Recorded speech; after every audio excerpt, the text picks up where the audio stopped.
दोस्तों, इस इंसान का नाम है रमेश, जो एक बहुत ही मेहनती इंसान है। वो हर रोज उठता है, सुबह 6 बजे उठकर जल्दी से तैयार हो जाता है, नाश्ता करता है, पूजा करता है, अपने माथे पे एक टीका लगाता है और निकलता है अपने काम के लिए।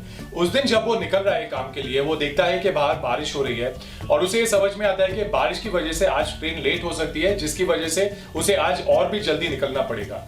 लेकिन रमेश इतनी जल्दी में क्यों है, उसका एक बहुत बड़ा रीजन है और वो ये है कि उसे अपने सारे कस्टमर्स को आज 1 बजे दोपहर तक अपने डब्बे, जिसका मतलब है लंच बॉक्सेस, पहुंचाने हैं।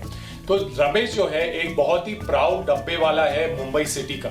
रमेश जब बाहर निकलता है काम के लिए तो वो सिर्फ ट्रेन नहीं यूज करेगा, वो ट्रेन से जा सकता है, बस से जा सकता है, टैक्सी से जा सकता है, हाथ गाड़ी यूज कर सकता है, पैदल जा सकता है। और रमेश के पास एक बहुत ही स्पेशल साइकिल है। वो साइकिल स्पेशल इसलिए है क्योंकि उस पे ज्यादा आयरन कास्ट की गई है और उसका वजह यह है कि उस साइकिल पे कम से कम 30 से 40 डब्बों का लोड आना चाहिए ताकि वो उनकी डिलीवरी कर सके टाइम पे। और रमेश को पहुंचना है 9 बजे तक अपने डेजिग्नेटेड एरिया पे, जहां पे उसे वो सारे डब्बे दिए जाएंगे, 30 to 40 डब्बे आज के लिए, जो उसे 1 बजे तक पहुंचाए जाने हैं। जिसका मतलब है उसे 11 बजे तक उनकी डिलीवरी शुरू करनी पड़ेगी। और इस डिलीवरी के लिए उसे ना तो कोई नोट्स दिए जाएंगे, कोई मैसेजेस, कोई text, WhatsApp, phone calls, addresses, कुछ नहीं दिया जाएगा। उसे हर एक डब्बे के लिए सिर्फ एक कोड दिया जाएगा और उस कोड के थ्रू उसे पहुंचाना है वो सब डब्बे आज टाइम पे 1 बजे तक।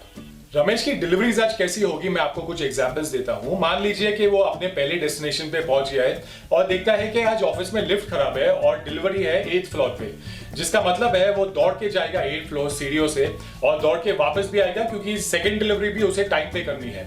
तो डब्बा देगा पहले कस्टमर को, फिर कैसे भी टाइम पे पहुंचेगा दूसरे कस्टमर के पास। जब वो डब्बा दूसरे कस्टमर को देगा, वो डब्बे के साथ साथ वो कस्टमर को अपना चश्मा भी देगा, क्योंकि उस कस्टमर की वाइफ ने रमेश से कहा था कि साहब अपना चश्मा भूल के सुबह में प्लीज उसे दे देना, और वो ये सर्विस फ्री ऑफ कॉस्ट कर लेता है कस्टमर के लिए विदाउट एनी चार्जेस। तो ये है वो वैल्यू एडेड सर्विसेज जो वो दे रहा है कस्टमर को। उसके बाद वो पहुंचता है तीसरे कस्टमर के पास और जब वो डब्बा देता है तीसरे कस्टमर को, कस्टमर बहुत ही गुस्से में आ जाता है। कहता है कि कल मेरी बीवी के साथ बहुत बड़ा झगड़ा हो गया और मैंने कहा मुझे डब्बा नहीं चाहिए, तुम डब्बा क्यों लाए मेरी बीवी से। और रमेश अपने कस्टमर को जवाब देता है, सर देख लीजिए शायद डब्बे में कोई नोट होगा। जब वो डब्बा खोलता है तो वो देखता है कि मूवी के 2 टिकट्स हैं और वो टिकट्स देखता है और रमेश को एक बहुत बड़ा स्माइल देता है। रमेश भी स्माइल देकर भागने लगता है अपनी चौथी डिलीवरी के पास। तो ये था एक एग्जांपल कि एक डब्बे वाले का दिन कैसा होता है, कितना एक्साइटिंग होता है, कितने वैल्यू एडेड सर्विसेज वो देता है फ्री ऑफ कॉस्ट प्राउडली, क्योंकि वो एक मुंबई का डब्बा वाला है। तो लगभग 1 बजे तक रमेश सारे डिलीवरी खत्म कर देता है, 30 to 40 बॉक्सेस जो भी थे उसके पास। आप शायद ये सोच रहे हैं कि उसका काम हो गया, लेकिन उसे ये सारे डब्बे वापस भी कलेक्ट करने हैं और वापस रिस्पेक्टिव घरों पे भी पहुंचाने हैं। तो 6 बजे से पहले रमेश का काम खत्म नहीं होगा, जिसका मतलब है 9 बजे तक वो भाग दौड़ करता रहेगा, फिजिकल लेबर करता रहेगा। और इस काम के लिए रमेश की सैलरी 10,000 रुपीज पर मंथ से ज्यादा नहीं है। तो दोस्तों, रमेश की स्टोरी खत्म करने से पहले मैं आपको बता दूं कि बिना किसी address, contact number, message, WhatsApp number के वो सारे डब्बे कैसे पहुंचाता है हर एक कस्टमर को टाइम पे। उसके लिए मैंने कहा था एक कोड दिया जाता है और फॉर एग्जाम्पल वो कोड है VLP 9EX12E3। इस कोड को ऐसे डिकोड किया जाता है। VLP का मतलब है विले पार्ले, जो एक सबर्ब है मुंबई सिटी में। 9EX12 का मतलब है 9 हो गया ऑफिस नंबर, EX हो गया short form for the building express tower और 12 हो गया 12th फ्लोर। E जो है कोड है डब्बे वाले के स्टेशन के लिए और 3 जो है कोड उस स्टेशन का जहां से वो डब्बा उठाएगा। दोस्तों, आप शायद अब तक समझ चुके होंगे कि रमेश एक फिक्टिशियस कैरेक्टर है, लेकिन ये स्टोरी जो है 100% ट्रू है और ये हर मुंबई डब्बे वाले की स्टोरी है। ऐसे 5,000 डब्बे वाले हैं मुंबई में जो रफली 2 लाख कस्टमर्स को रोज डब्बे पहुंचाते हैं और डब्बे वापस भी लेते हैं वहां से। मुंबई डब्बे वालों के कुछ आउटस्टैंडिंग एंड अमेजिंग अकम्प्लिशमेंट्स ये है कि उनकी एरर रेट है 1 in 16 मिलियन। मैंने वहां पे गलती नहीं की है, उनकी एरर रेट है 1 in 16 मिलियन, जिसका मतलब है वो इंटरनेशनल एयरलाइन से भी ज्यादा एफिशिएंट है।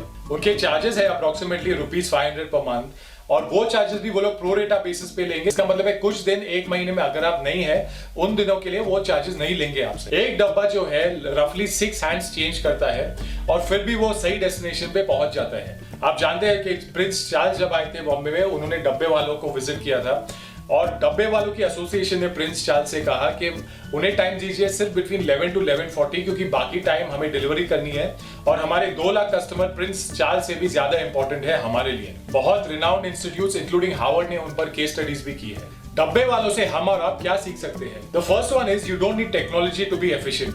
Definitely technology is a great tool, लेकिन जैसा कि आप जानते हैं कि हम टेक्नोलॉजी को कम कंट्रोल करते हैं और टेक्नोलॉजी हमें ज्यादा कंट्रोल करती है, क्योंकि हम इतने एडिक्टेड हो चुके हैं टेक्नोलॉजी से। तो आज भी उनका सिस्टम, उनका मॉडल इतना रोबस्ट है कि उन्हें कोई भी मैसेजेस, एसएमएस या ईमेल्स की जरूरत नहीं है। वो अपने आप में ही सेल्फ सफिशिएंट मॉडल है जो आज भी चल रही है। The second point is that a good team is a great asset. As a businessman कई बार मैंने ये मिस्टेक की है कि मैं बहुत सारी चीजें अकेले ही करने की कोशिश करता हूँ और उसका रिजल्ट ये होता है कि मैं कुछ भी ठीक से नहीं कर पाता हूँ। तो जब हम सोचते हैं कि हर एक एम्प्लॉय, हर एक अच्छा एम्प्लॉय एक एसेट है, और जब हम इन अच्छे एम्प्लॉयज को साथ में रखेंगे towards a common goal, towards a common process and a common objective, वो एक वेल ऑयल्ड मशीन, एक स्मूथ प्रोसेस बन जाता है उस चीज को अकम्प्लिश करने के लिए। Any good team work is a great asset for any company और एनी कंट्री और एनी सर्विस।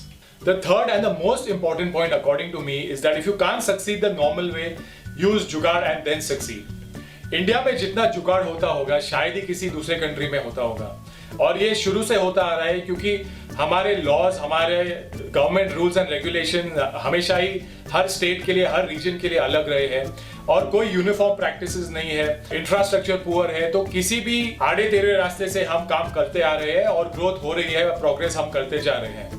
और डब्बे वालों की एक ऐसी एग्जाम्पल है कि अगर आज कोई कहे कि मैं एक डब्बे वालों जैसी एक ऑर्गेनाइजेशन बनाऊंगा, कोई सोचेगा ये आदमी पागल है, ऐसा पॉसिबल है ही नहीं बॉम्बे जैसी सिटी में।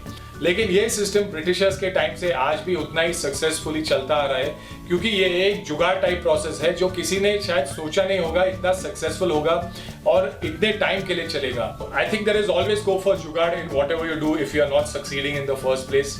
अगर हम इंडियंस हैं, हमारे ब्लड में जुगाड़ है, तो definitely go ahead and give it a shot in whichever creative way you can. तो दोस्तों, ये थे मुंबई डब्बे वालों की story, and I am sure अगर आप मुंबई में रहते हैं you obviously know these people, लेकिन इनकी स्टोरी इतनी क्रिएटिव, इतनी इंटरेस्टिंग है कि मुझे बहुत ही इंक्लिनेशन हुआ इन पर एक वीडियो बनाने के लिए।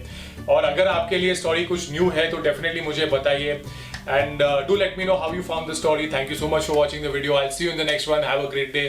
Take care.